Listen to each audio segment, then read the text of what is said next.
Your human body is a consequence of evolutionary memory.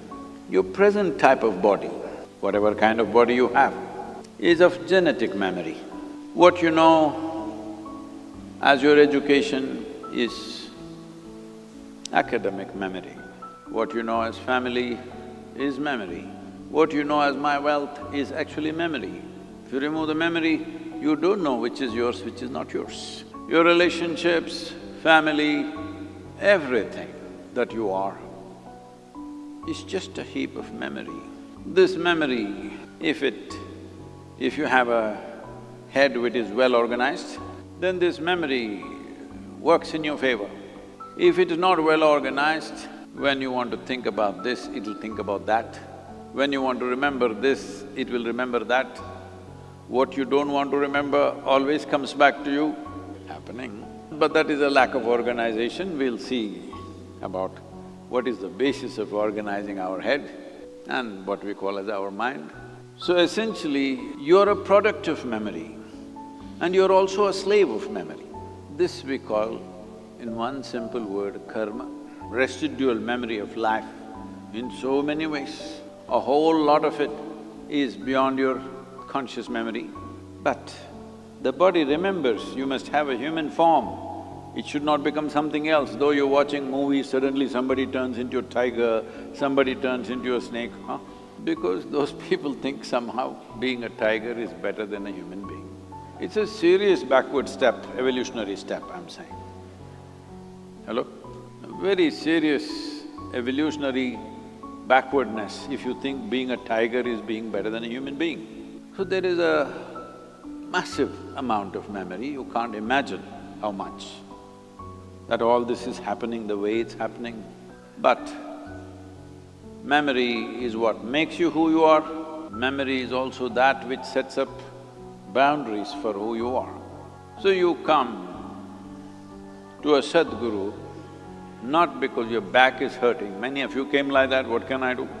I'm good with that also because the doctors, when all these things happened, when I broke my head, the doctors were telling me, looking at my MRI, they're saying, you have the spine of a 30-year-old. Oh, I said, I'm disappointed, I thought it's 25.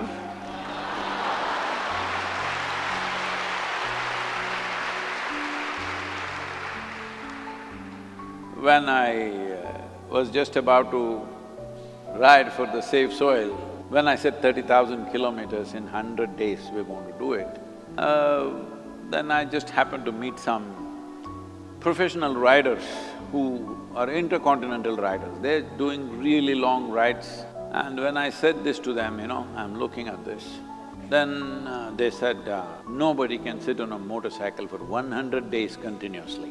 You'll have to take breaks. But with your kind of energy, if you do it, one thing is guaranteed, your back will be broken. So, no. So I'm good for your back also, but that is not why you come. You come to a Sadhguru because to get a script for your life which is beyond the boundaries of your memory. Right now, the script of your life is within the boundaries of your memory.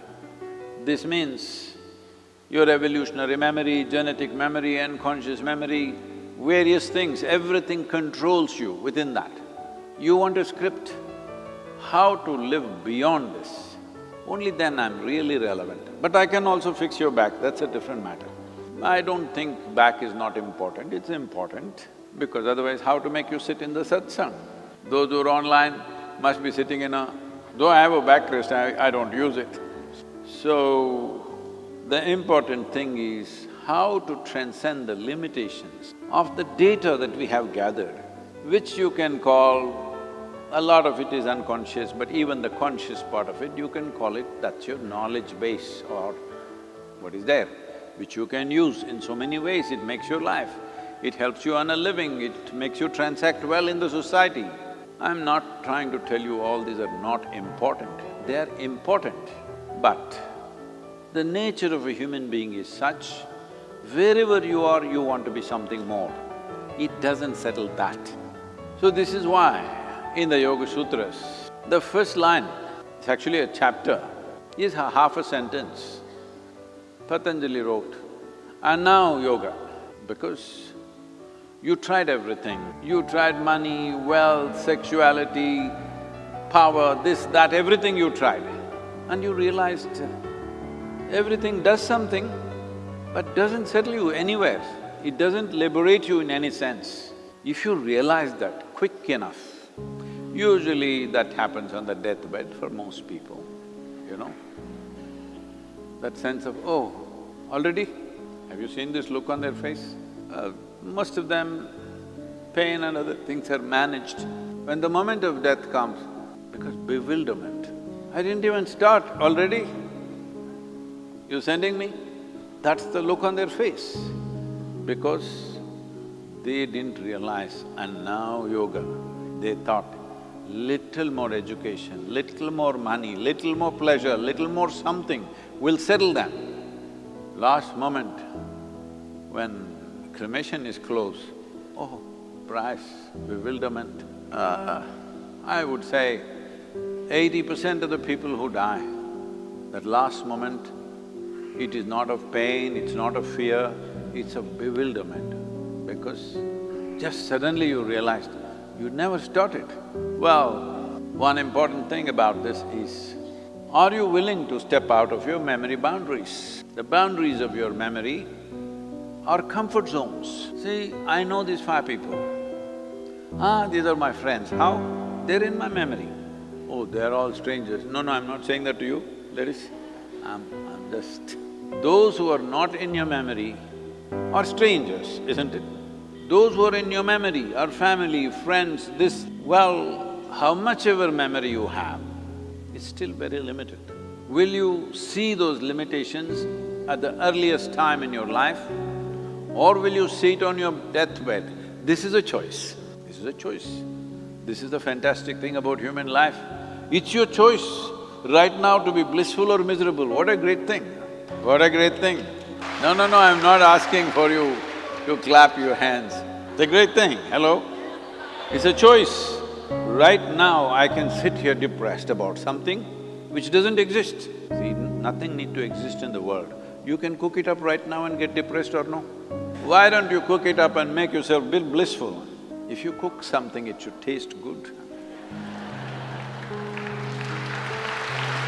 So, memory is a tremendous process. Life itself is formed and taken shape like this because of accumulated memory.